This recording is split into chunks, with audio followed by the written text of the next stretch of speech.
Hello, everyone. Welcome to WE3 Live. We're excited to have us two special guests here with us today.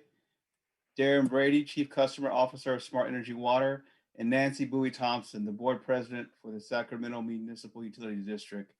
We're going to talk about sustainable communities and how the utility is fostering relationships in Sacramento to empower communities, but also empower utilities and empower innovation.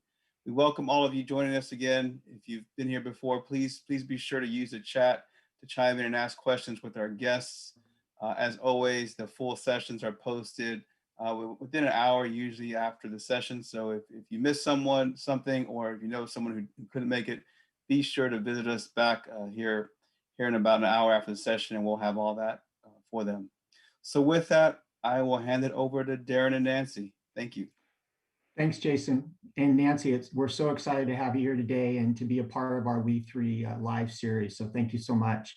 And as the audience, just for the benefit of the audience, the conversations we are having in this series are really designed to kind of highlight the work going on across the industry and at the local community level to address climate change. And as Jason said, today's discussion, we're going to focus on what I think is just a really important topic on how to create sustainable communities and what that means for utilities, and kind of working across stakeholder groups to help drive innovation and investments to help support the climate and sustainability efforts at the local level. And Nancy, I can't think of a better speaker to talk about this today based on your background, involvement in the Sacramento community, and obviously being president of the board for SMUD. So thank you so much, and we're looking forward to your insights today on the topic.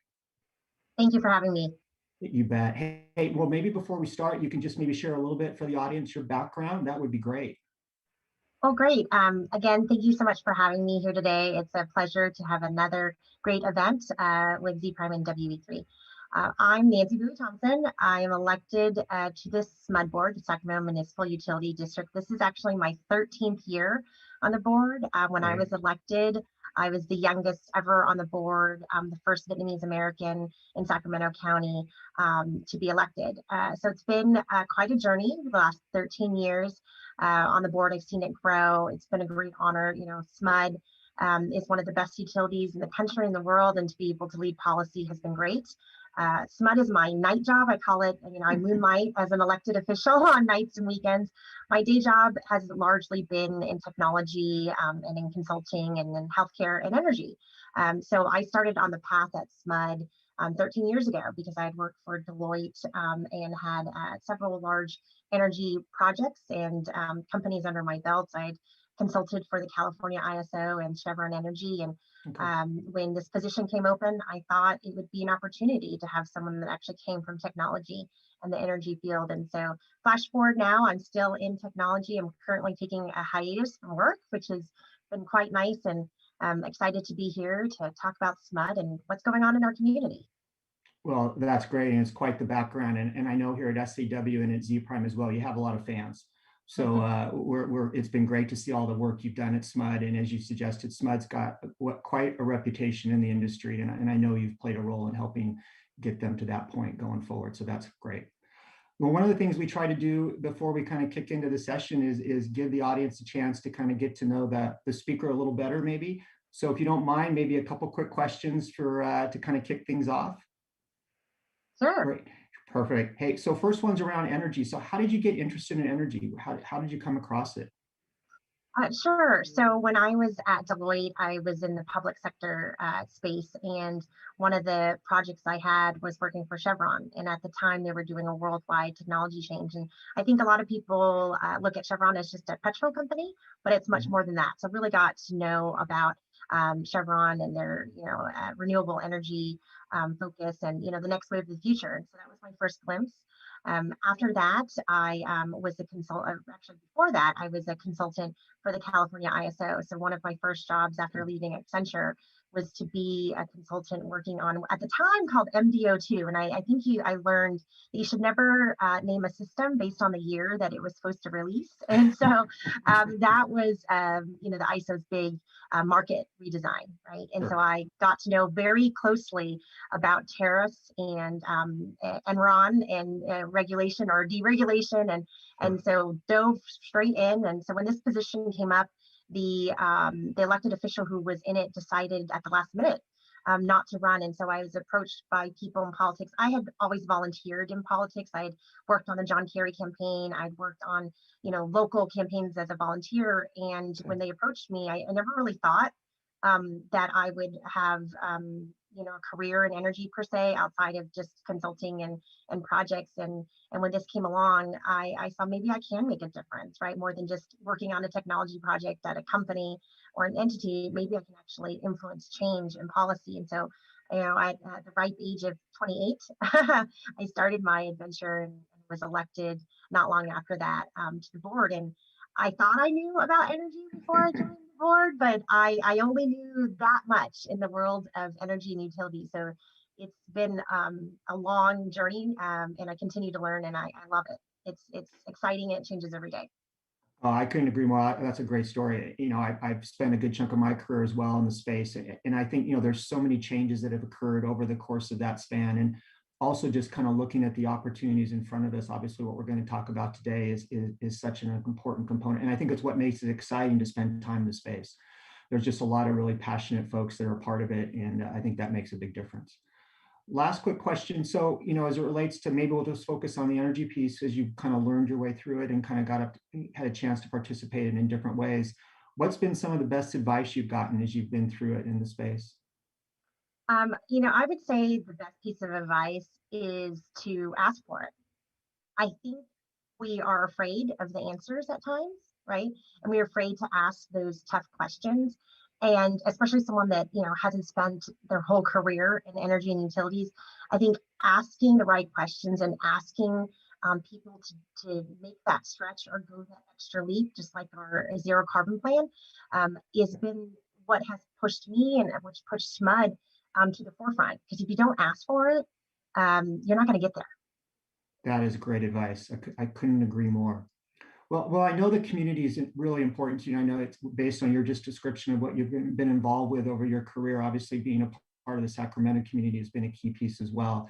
I know recently you've been involved in some of the work going on around the COVID-19 vaccination efforts and a specific initiative. So maybe you can share with our audience kind of the initiative itself, and specifically going through that, what have you learned about ways to kind of help deal and address some of the challenges for more vulnerable communities in the area? Well, thank you.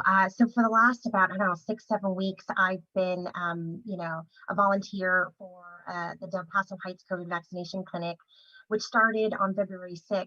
My mother needed a vaccine, even though she's 74 years old. She had great difficulty, and I had heard of this doctor that had a pop-up and might have end-of-day doses, and ran my mother down there and watched these great volunteers do their work with a clipboard and a cell phone. They had started with 60 doses the day before, and I saw that this is a much needed service for the underrepresented and underserved. And so I called the doctor who helped my mom the day before and said, I'm not working right now, but I have a career in tech and I'd love to help you. So between Saturday and Thursday, I ramped up the operation from 120 doses to 680 with a team full of SMUD volunteers. I designed the appointment scheduling, patient intake, everything soup to nuts. Was it pretty? No, but better than a clipboard and, a cell phone. And so we are, pursuing doses for our community. It's still a challenge. Even though we're the only clinic of its kind in Sacramento County to focus on minority populations in the most impacted COVID areas.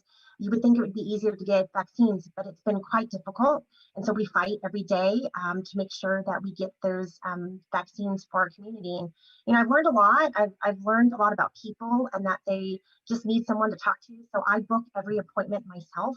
I talk to every person to understand their situation, and I have that personal touch so that they can ask me questions and that they can feel comfortable, because it's still really scary for many people. And so I've learned that even though we know vaccines are where we need to go and to vaccinate our community to open up, at the end of the day, we're all humans, right? And we're scared and we're worried. And, that personal touch cannot be replaced. And so every day I text. I just got a few more texts about people who want to make an appointment for Saturday.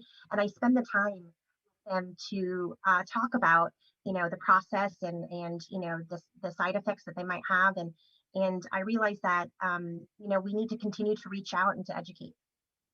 I think that it's just a great story, and obviously your involvement in it is really been supportive of what's gone on there in the community around that piece. And I think it's an example, right, of some of the grassroots efforts that need to be part of the broader building out sustainable communities, right, from an energy standpoint. I think what you just described has a lot of similarities and crosses over a lot of different groups as well within the community that have to be addressed as we're moving forward on the energy piece.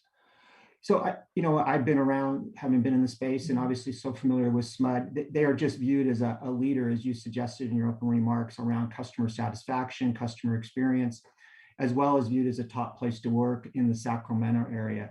So when you think about what's gone on with the pandemic over the last year, has there been areas revealed kind of that help with innovation, or areas to kind of grow that have been a result of the pandemic, both from a customer service standpoint that you can look at, as well as just helping employees from a customer or workforce experience standpoint?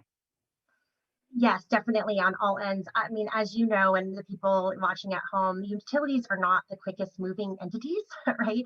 We oftentimes will say that we don't want to be on the bleeding edge, but we're cutting edge. But I wouldn't even call it a cutting edge; I would call it a butter knife. And so COVID really hit us hard in the face to say, wake up, we need to change the way we do business. Yep. And we need to change the way we interact with our employees and our customers. I mean, utilities are one of the last bastions of butts and chairs, right? You expect to be in the office every day.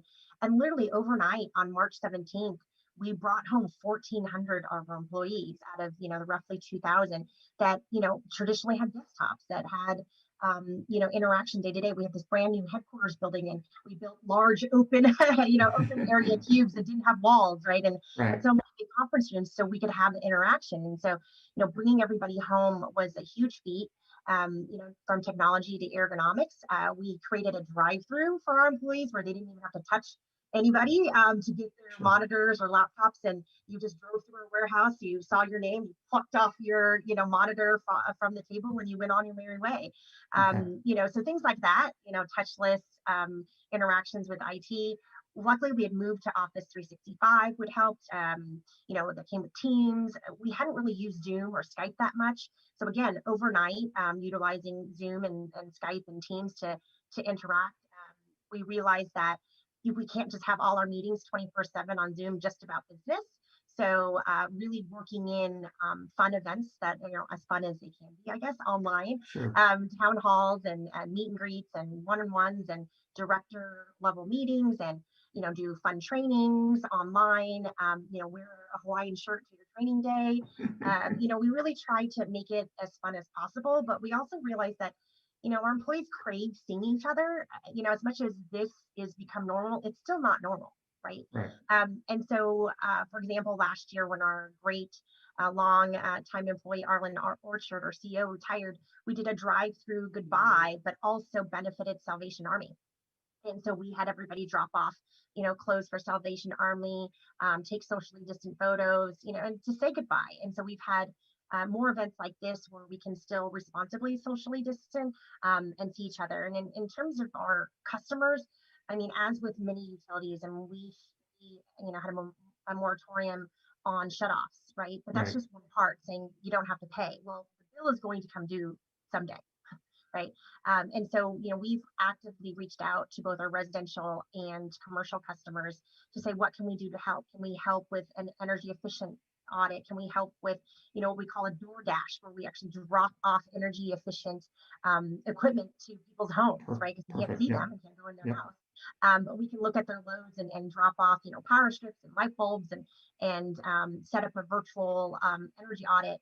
So we've tried to be imaginative with our customers, but it really has been about reaching out to them and the good old calling them and how are you doing? What can we help with? There's more than just saying you don't have to pay your bill, right? But how do we get you to that you can pay your bill, at a lower rate? Can we enroll you in our low income program? We used to have pretty stringent parameters around our low income rate program, but we've removed a lot of those barriers, and you don't need as much documentation because people are recently unemployed, right? So looking at all aspects to help people, lower their load, be able to pay their bills, and to come up with new ways to help them save energy. I mean, when you think about it, right? I mean, with what's happened over the last year, there's obviously kind of been an acceleration of, I'd say, right, kind of the digitization of the business from a utility perspective and the way customers and utilities interact with each other. That was already starting to happen right before the pandemic, but I think the last year has just accelerated that, both between the utility and their customers, but also with the workforce itself, right? It's kind of changed the way a little bit of how things have operated. When you think about kind of the reintegration, so to speak, kind of as we get through the remaining months and vaccines are out, how does that look like from your perspective, with SMUD, and how you think that'll happen with regards to interacting with customers, right? The things you just described, what may be more permanent, right, in some of those changes versus kind of falling back the way things were before the pandemic? Sure. I would say the number one benefit of going virtual is that actually more of our customers are involved. So, we used to have community meetings to talk about a new station or a program or what have you, and we would have handfuls. I mean, I remember catering a lunch for 100 and we had 9 people. And so now for our community meetings to talk about programs or talk about our zero carbon plan, we have hundreds of people, right, that can attend. They don't have to drive somewhere. They don't need to find childcare. They don't need to get a vehicle. I mean, we had populations that didn't have cars and would have to take the bus to SMUD. And so that is just been the greatest gift, I would say, the COVID gift is increased participation with our customers, and that they feel engaged and that they can interact with us when it suits them, right? Instead of, okay, you're coming at 6 o'clock on a Thursday night and you've got to make dinner for your kids or work or what have you. And now things are recorded, and so they can watch them afterwards, right? And so it's just opened up a world of engagement with people, and it's opened up a world of interaction. We do live Q&As with our community, and I think our staff was a little afraid of that, like, whoa, what are people going to ask? Well, once I opened it up, the questions were awesome, right? And they were interesting and they were thoughtful.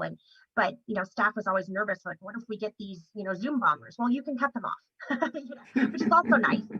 It's hard to cut off people in public, and not that we want to do that, but it's actually safer now. We can screen people, we can, bring people in, we can reach out to different populations, and with our employees, we survey them constantly. Believe it or not, many people want to come back in, working from home. Sure, I know I couldn't do it, even though I've been Zooming for my whole career. We released Zooming in the office, and I could stick my head out and say like, hi, how you doing? Let's, take a walk to the water cooler or the bathroom. And people miss that. And so I think that when we look at the plans, and each team has a very strategic plan that's been well thought out with safety and conditions, is, a hybrid approach. Because I think before, the concept of you must be 5 days a week, I don't think we'll ever have that again unless you want to, right? Sure. But that flexibility is going to be there, because we have found that people have been productive, if not too productive, right? Because there's been no demarcation. I mean, I'm a workaholic. I'm going to say that. I had, pre-pandemic, I had a day job and a night job. And thank goodness for SMUD, because if I didn't have a SMUD meeting, I would stay in my office all day. Well, my office is now my home. Right. And people are working more. And so really looking at that true, I mean, I say true, working at trying to get work-life balance, right? Sure. We all say that we'd like to, but really listening to our employees and being flexible is what's going to get our employees back in the office and being back to feeling, like they're part of the SMUD family. Because that's the thing I hear from the most. People miss our family. Sure. And so how do we do that safely? Absolutely. I think your comment on kind of the way kind of the engagement process has worked with, stakeholders, right? And kind of what you said historically has been the case, where those meetings were always in person, right? And maybe the participation wasn't exactly what you would want it to be, but now people are used to this, right? And not, I agree, we don't want this to be the only way, right? We got to have a mix, but being able to have more participation by using technology and tools like this to get input, I think is so important, right? As we talked about earlier, and kind of creating the right environment for those, kind of creating that sustainability activities within the community, right? That plays such an important role, because it can involve so many different people from different stakeholder groups to be a part of it in ways that may not have been as easy beforehand. And I think that's just a great point. So one thing I think we're all impressed with is the work that SMUD's done around the clean energy vision and the zero carbon plan, right? I mean, I think and the initiatives that have gone around that. So just from your perspective, why was it so important for the board and the SMUD leadership to take such a bold approach, right, in terms of addressing climate change? Well, SMUD has always been a leader, as I mentioned, and with the hottest years on record, right, in the past few years Yeah. with fires. I mean, it feels like it's the end of days, right? It's like flooding and fires and locusts, and I mean that alone, is pushing everybody, right, to Right. change the way that they're thinking. But SMUD, we were the first utility in California to declare a 20% renewable energy goal, and we hit it, ahead of schedule. And so Yeah. as we look forward, we realize that somebody has to stick their neck out and somebody has to raise the bar higher than Yeah. what the state of California and higher than what the federal government is laying out. And having our climate change resolution and having the zero carbon plan by 2030 is that moonshot, so that we can tell other utilities that, we may not get there, right? But we need to set a lofty, what our CEO calls, Paul Lau, a bodacious goal, Okay. because as close as we can get to that is a success, right? Okay. And if we don't set the most aggressive plan, I don't think we're going to push our staff, and I don't think that we're going to push the technology community unless we put these really hard to meet goals. I think a lot of utilities, they want to rest on their laurels and pick goals that are easy to achieve. We see it differently at SMUD. Let's push harder. Let's push on the industry, because honestly, today, as we see it, there's going to have to be a big change in innovation. And we're going to get a plan from our staff this Wednesday to see, Yep. with what we know right today, Mhm. how we're going to get to 2030. But I don't currently see a silver bullet. It'll be a buckshot approach that will be both, partnership and innovation, but also bringing our customers along, because, I hate to say it, I would say 90% of our customers just want the lights on and the bills low. They don't really care. I mean, there's a 10%, maybe 20 that really cares where the energy mix is coming from, but I would say a good majority of our customers just want rates low, right? And that when they flip on the switch, that the power's on. And so how do we educate and how do we bring our customers along to say this zero carbon goal is for you and your next generation, that comes behind you, to make sure that we can drink the water and breathe the air.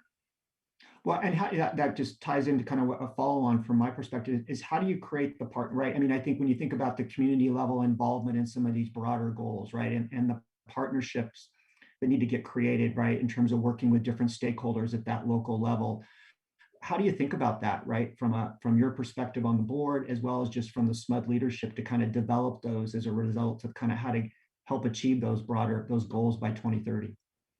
Well, I think we realize we can't do this alone, right? Even though we are, the largest producer, one of the largest of CO2, it's not just on us, right? Right. And so we have had a long range approaches. We need to work with the local agencies, the regulators, elected officials, nonprofit groups. I mean, we have had numerous stakeholder meetings. We will continue to have stakeholder meetings throughout, the next several years, so that we can educate and bring people along, because they may have the next great idea, right? Right. They may be the catalyst. And when it comes to just industry innovation, we started a program called the Innovation Generator several years ago, and I don't know Right. if our, the viewers at home are aware, but we used to provide SMUD capital in terms of our brains of our staff or money to companies who would take our ideas and run away with it, right? And we would be left literally holding the bag. And so with this new program, we're partnering for the last, I don't know, 3-4 years now with companies, where we can work hand in hand to build that next technology, to really look at the requirements and look at the needs of our community. And so we're hoping to do this with the next generation of innovators.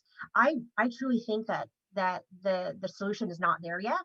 But if SMUD can put the dollars behind it, that we can, put our own dollars or grant funding and put our wonderful cadre of smart people and to partner, we'll be able to find what those technologies are. We don't know what they are today. We have a large R&D and hoping one of our 300 projects hit, but we don't know. We don't know the winners yet. But really looking at a proactive approach to how do we partner and how do we innovate and bring our customers along and educate them in the process. Because again, a lot of our customers are low income customers. They can't afford a Nest thermostat, right? They can't afford an EV. And so how do we incentivize and provide the funding for our low income customers so they can too be a part of this, electric revolution? Because we can't leave them behind, because a lot of these technologies like a Tesla battery or an EV, you have to have a lot of money to do that. Right. And so we've Yeah. always kept in mind our lowest income population, and it's an an issue very close to me.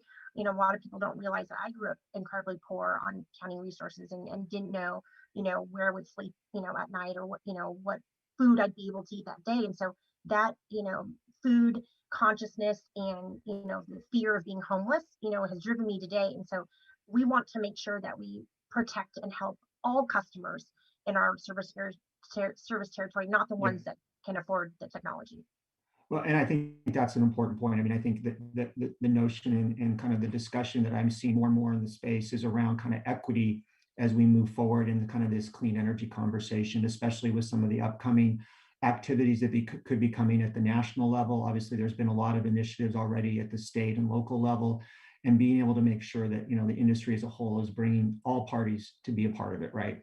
And creating a way to make sure everyone has access to those different opportunities. And I think your comment too on partnerships and innovation is so important. I mean, I look at kind of what's gone on in California in terms of looking for ways to help create organizations to support innovation. I think one of those, right, is the California Mobility Center and the effort around that, and the role it plays both right at scale from a global innovation standpoint, but also supporting the local level. So maybe you can talk a little bit about that. I know that's important to you and to the SMUD leadership team, and maybe share the audience a little bit who may not be familiar with maybe the purpose behind it and the mission, and then kind of how it factors into how it factors into kind of the community aspect of what you're trying to achieve.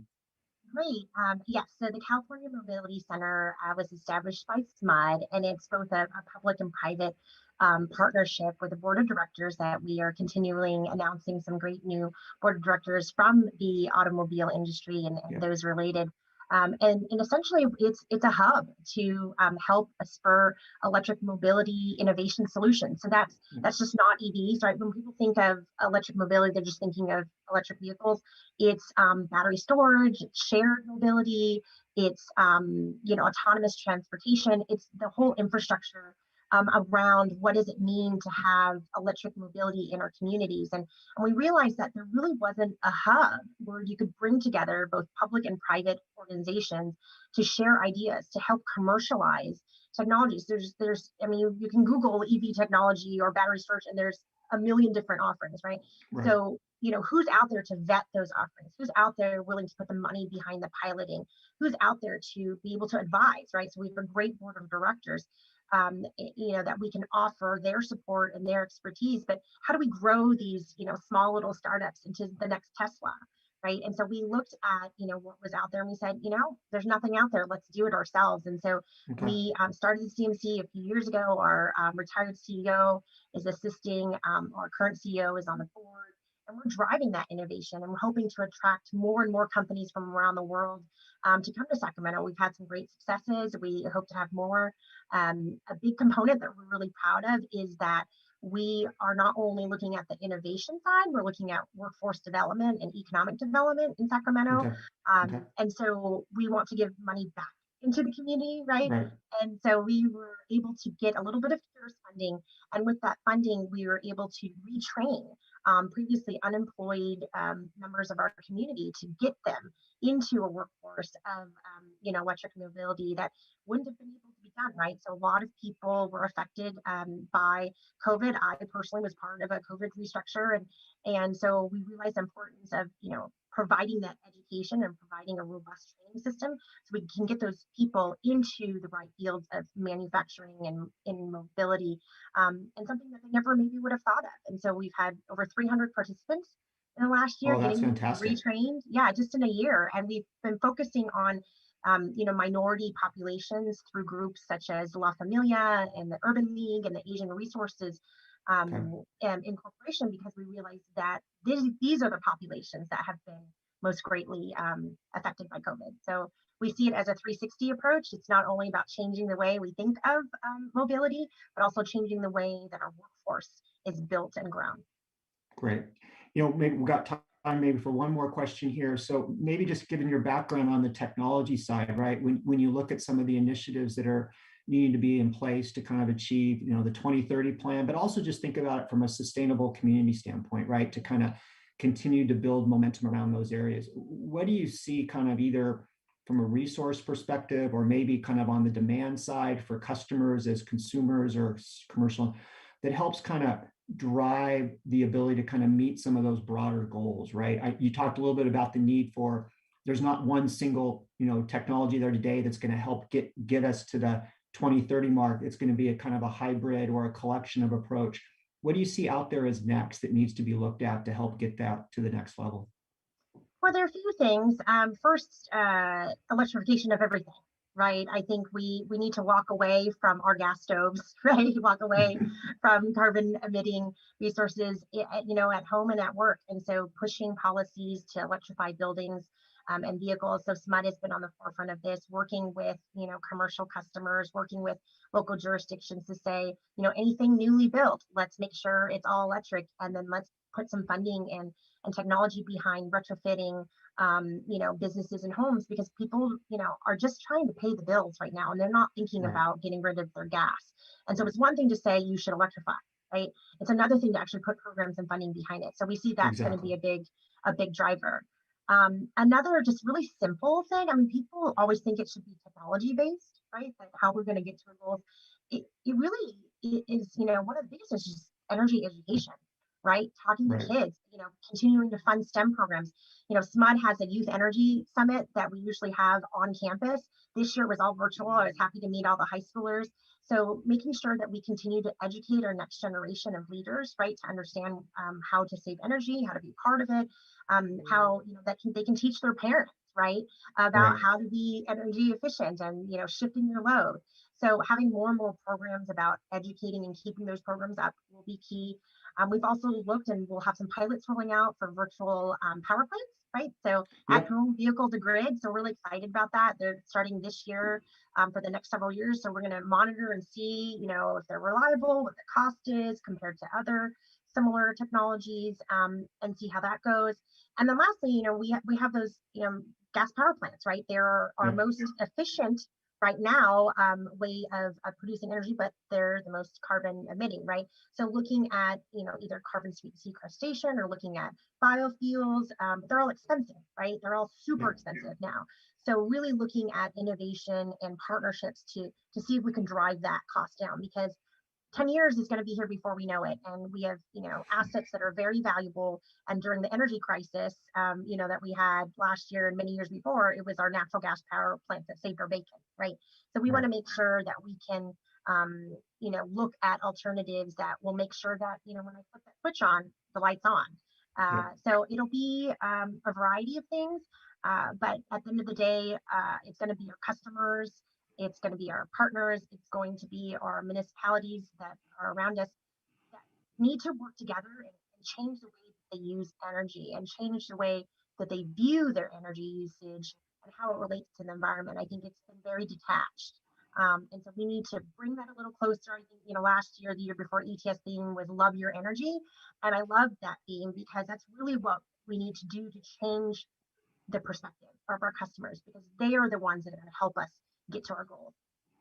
Absolutely. I couldn't agree more. Well, Nancy, thank you so much for being a part of our series today. What great insight and sharing kind of what you're doing at SMUD, but also in the Sacramento community as well at large. So thank you so much. Jason, I'll turn it back over to you. Thank you, Darren. Thank you, Nancy. Just another fantastic conversation. Again, another one of those where we could have the whole day, but it's always good to dive down on what's going on there in Sacramento and SMUD, and we really appreciate that leadership. And Darren, thanks for leading such an engaging conversation. I want to thank you all for joining, and just remind you, we'll be back next Thursday afternoon as well as we continue this session. And you guys have a great day, and be sure to check back about an hour when we'll have the full session playback on demand. Thank you, everyone. Great. Thank you, Jason. Thank you. Yeah. Thanks, Nancy. Bye. Bye-bye. Great job.